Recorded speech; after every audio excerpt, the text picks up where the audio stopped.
আমরা যখন বড় হইছি, আমাদের যখন পলিটিক্যাল সেন্স গ্রো করার কথা, তখন থেকে আমরা হাসিনা সরকারকে দেখে আসছি। আমাদের জেনারেশনে খুব পপুলার একটা আলাপ ছিল কি, আমি রাজনীতি সম্পর্কে কিছু জানি না, করি না, এইটা আমি খুব কুল হয়ে গেছি। এরপরে যখন আমার ভাইয়ের বুকে গুলি চলে, দ্যাট টাইম আমি বিস্ফোরণ হওয়া শুরু করি। যখনই শিক্ষার্থীরা এইভাবে নেমে গেছে যে আমাকে গুলি করো তারপর আমি রাস্তায় থাকবো, তখন আর সরকার টিকতে পারে। আবু সাইদ আমার ভাই, মুগ্ধ আমার ভাই, আমার জন্য কথা বলতে গিয়ে ওরা মারা গেছে। কিন্তু আমাদের জেনারেশনের সবচেয়ে ইউজফুল পাওয়ারফুল টুল কোনটা? আমাদের কাছে সোশ্যাল মিডিয়া আছে। 1 মিনিট হয় না যে আমরা একটা পোস্ট দিছি এবং এটা পুরা বাংলাদেশে সার্কুলেট হয়ে যাচ্ছে। হাসিনার বদলে আমার জামায়াত শিবির আনতে হবে, এইরকম কোনো পলিটিক্যাল সেন্সি মানুষের মধ্যে গ্রো করে নেই, আমাদের অন্তত। আমরা সব কিছু আসলে একটু মিম বা একটু পলিটিক্যাল স্যাটায়ার টাইপের জিনিসপত্র আমরা পছন্দ করি। এই জেনারেশন আসলে এখন ভাবা শুরু করছে যে দেশটা আমার দায়িত্ব আছে। এইটা আমার কাছে একটা আশার জায়গা। আমাদের জেনারেশনের আমরা যারা এই যে 25 থেকে 30 বছরের মধ্যে আছি, এই জেনারেশনের কনটেক্সটটা আসলে বুঝে ইম্পর্টেন্ট। আমরা যখন বড় হয়েছি, আমাদের যখন পলিটিক্যাল সেন্স গ্রো করার কথা, তখন থেকে আমরা হাসিনা সরকারকে দেখে আসছি। সো আমাদের কাছে যে একটা বিরোধী দল থাকবে বা স্ট্রং অপোজিশন পার্টি থাকবে, এই স্ট্রং অপোজিশন পার্টিকে আমরা কখনোই দেখি নাই। আমাদের এখানে ওই 15 বছর ধরে হাসিনা, আমাদের পলিটিক্যাল সেন্স গ্রো হওয়ার সময় কিন্তু ওই হাসিনার সময়। এখন আমার মনে হয় এই যে ফ্যাসিবাদের জন্ম হয়েছে, এটা কেন? কারণ আমরা নিজেরা কিছু অপোজিশন পার্টিকে এমনভাবে দমায় দিতে চাইছি, এটা সরকারও চিন্তা করছে যে আচ্ছা, মানুষ জেনারেশন যেহেতু চাচ্ছে একটা সাইডকে আমি বন্ধ করে দেই, তাহলে আমার বিপক্ষে যেই দাঁড়াবে আমি তাকে বন্ধ করে দেব। এবং আমরা পিপলস ইন্টারেস্ট আমার শরীরে যতক্ষণ না লাগে বা আমার স্বার্থে যতক্ষণ আঘাত না লাগে, ততক্ষণ আমি সেটা নিয়ে কথা বলি না। এটা আমাদের কনসেপ্ট। আমাদের জেনারেশনে খুব পপুলার একটা আলাপ ছিল কি, আমি রাজনীতি সম্পর্কে কিছু জানি না, করি না, এইটা আমি খুব কুল হয়ে গেছি। আমাদের জেনারেশনের কথা যে আমি পলিটিক্যালি কোনো চিন্তা ভাবনা করি না।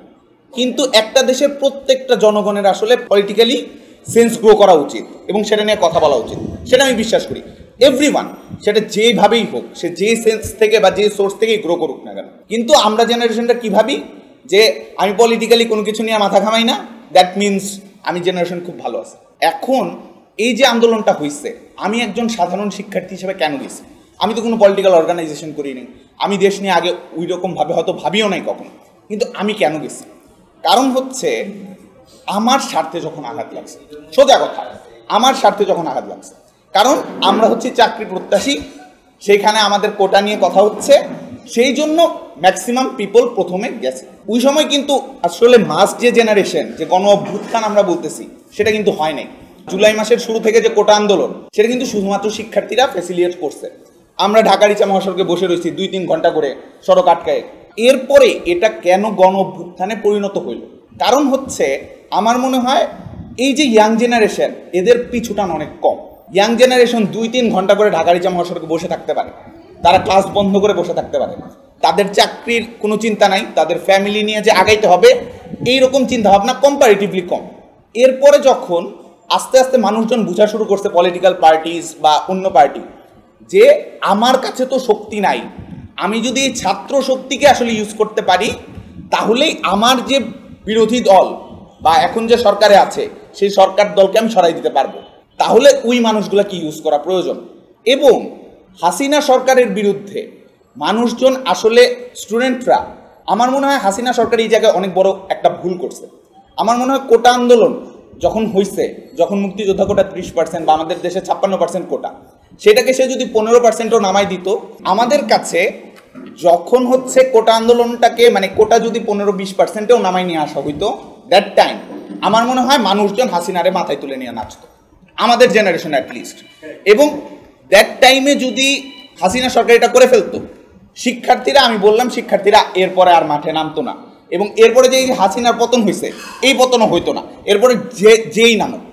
কারণ স্টুডেন্টদের ওই যে পিছুটান নাই, আমি ক্লাস না করলেও কিছু হচ্ছে না, আমি রাস্তায় বসে থাকতে পারি, এইরকম একটা ন্যারেটিভ থেকেই আসলে মানুষজন নামছে। এরপরে যখন আমার ভাইয়ের বুকে গুলি চলে, দ্যাট টাইম আমি বিস্ফোরণ হওয়া শুরু করি। আমার বাবা একজন বীর মুক্তিযোদ্ধা, তারপরেও আমি কোটা আন্দোলনে গেছি। কারণ আমার কাছে মনে হয়েছে আমার বাবা যেই সাহস নিয়ে যুদ্ধে নামছে, সেই সাহস নিয়ে যদি আমি একটা চাকরির পরীক্ষায় না নামতে পারি, তাহলে হচ্ছে মানে আমার বাবার যে সাহস বা যে বীরত্বকে আমি এতদিন দেখছি সেটাকে আমার মনে হয় অপমান করা হয়, তার জন্য আমি কোটা আন্দোলনে ছিলাম। এরপরে আমার বাবার সাথে যখন কথা হয়েছে, 1971, আমার বাবা তখন এসএসসি পরীক্ষার্থী।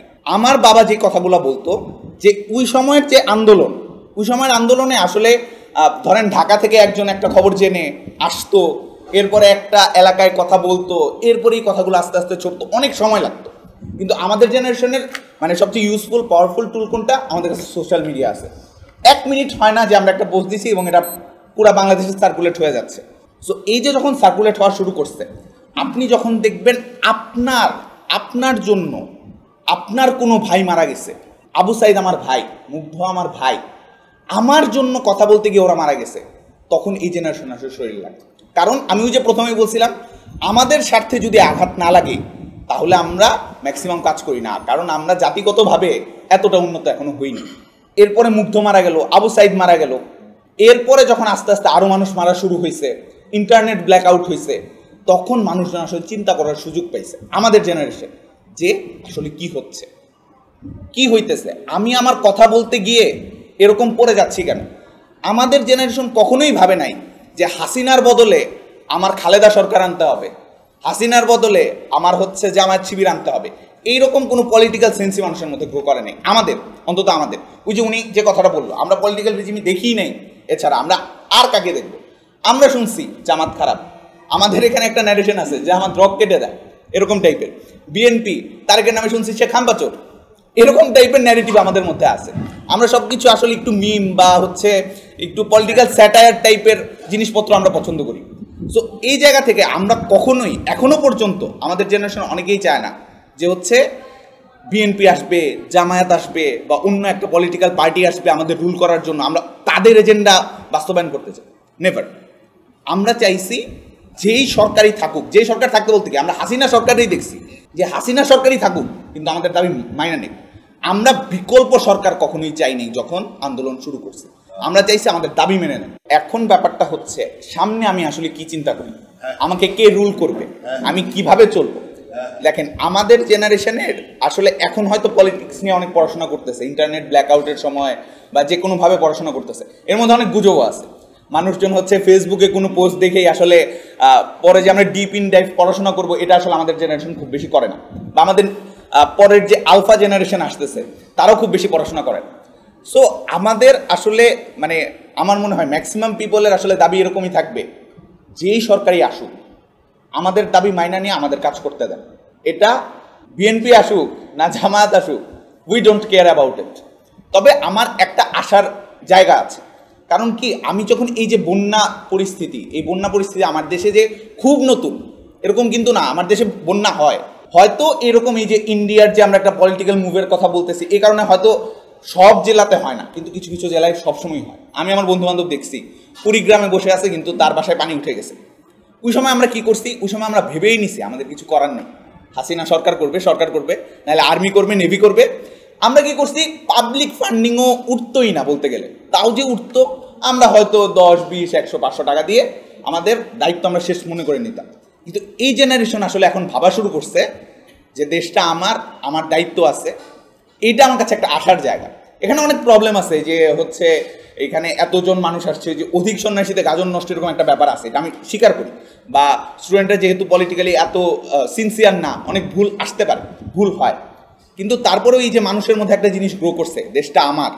এখন যেই সরকারই আসুক না কেন সেই সরকার আসলে এই প্রেশারটা ফিল করা শুরু করবে, যে ইয়াং জেনারেশন যদি আমার বিরুদ্ধে দাঁড়ায় যায় তাহলে এটা সম্ভব না। এবং পৃথিবীর যতগুলো আন্দোলনই হয়েছে, যখনই শিক্ষার্থীরা এইভাবে নেমে গেছে যে আমাকে গুলি করো তারপর আমি রাস্তায় থাকবো, তখন আর সরকার টিকতে পারেনি।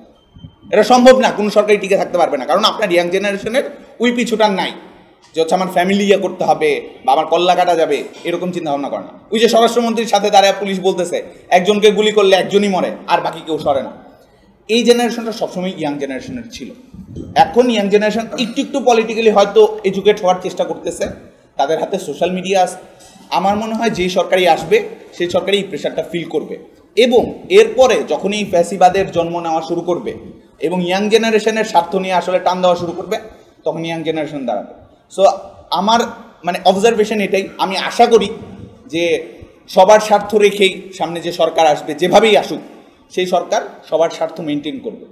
যদি মেনটেন না করে তাহলে হয়তো তাদের পতন আজকে হোক, কালকে হোক, পরশু হোক হবে।